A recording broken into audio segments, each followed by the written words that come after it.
እግዚአብሔር አብርሃምን በዓለም ሕዝብ ሁሉ ዘንድ ስምህን ታዋቂ አደርገዋለሁ ስምህን አገነዋለሁ ብሎታል።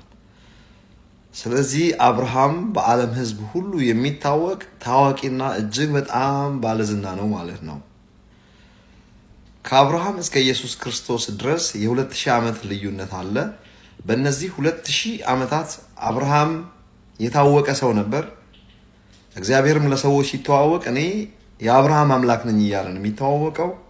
ሰዎችም ወደ እግዚአብሔር ሲጸልዩ አቤቱ የአባቶቻችን የአብርሃም የይስሐቅ ያዕቆብ አምላክ እያሉ ነበር የሚጸልዩት። ይህ ሰው እጅግ በጣም ፌመስ ነው። ስምህን አገነዋለሁ ገናና አድርገዋለሁ ብሎት ነበር። ነገር ግን ከ2000 ዓመት በኋላ ከዚህ ሰው ይልቅ የሚታወቅ አንድ ፌመስ የሆነ ሰው መጣ። ከዚህ ሰው በላይ በዓለም ላይ ታዋቂ ሰው ተነስቶ አያውቅም። ይህ ታዋቂ ሰው ኢየሱስ ክርስቶስ ይባላል። የእግዚአብሔር ቃል ስለሱ ሲናገር እርሱ ከእግዚአብሔር ዘንድ የተገለጠ ሰው ነበር ይለዋል። ጌታችን ከይሁዳ ነገድ ነበር ተብሎ ተጽፏል። እንደገናም ደግሞ የዳዊት ልጅ ተብሏል። ይህ ሰው እጅግ በጣም ፌመስ፣ እጅግ በጣም ገናና፣ እጅግ በጣም ታዋቂ ሰው ነው። የትኛውም የፖለቲካ ሰው፣ የትኛውም የቲያትር ሰው፣ በየትኛውም የህይወት አቅጣጫ የሚታወቅ ሰው በዓለም ላይ የዚህን ሰው ያህል ታዋቂ መሆንም አይችልም፣ ሆኖም አያውቅም። ይህ ሰው ታዋቂ እንደመሆኑ መጠን የዓለም ህዝብ ሁሉ ወዳጁ አይደለም።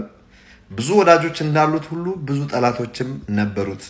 በዓለም ላይ በጠላት ብዛት ይህ ሰው ነው፣ በወዳጅ ብዛትም ደግሞ ይህ ሰው ነው።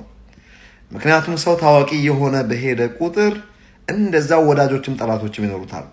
ስለ ጠላትነት ካነሳን መጽሐፍ ቅዱስ ብዙዎች ባካሄዳቸው የመስቀሉ ጠላቶች ሆኗል ይላል። እነማን ናቸው የዚህ ሰው ጠላቶች ቢባል አልወድህም አልፈልግህም ማለታቸው ሳይሆን የተናገረውን ቃል የመጣበትን ሐሳብ ይዞ የመጣውን አይዲያ ሪጀክት ያደረጉ ሰዎች ሁሉ በየትኛውም ሃይማኖት ክልል ውስጥ ይሁኑ የዚህ ሰው ጠላቶች ናቸው ማለት ነው። ወዳጆቹስ እነማን ናቸው? ብትወዱኝ ትእዛዜን ጠብቁ አለ።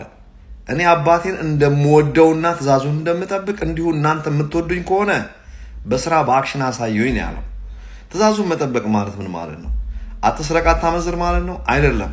ኢየሱስ ክርስቶስ ይዞ የመጣውን የወንጌል የመስራች ቃል ያለ ስራ ያለ ድካም እንዲሁ በእግዚአብሔር ችሎታ የተሰራውን የጽድቅ ስራ አሜን ብሎ ጎንበስ ብሎ መቀበል ነው። ዳስት ይሄንን ማድረግ ትእዛዙን መጠበቅ ይባላል። ኢየሱስ ይዞ የመጣው ማለቂያ የሌለው ስርዓት ይዞ አልመጣም።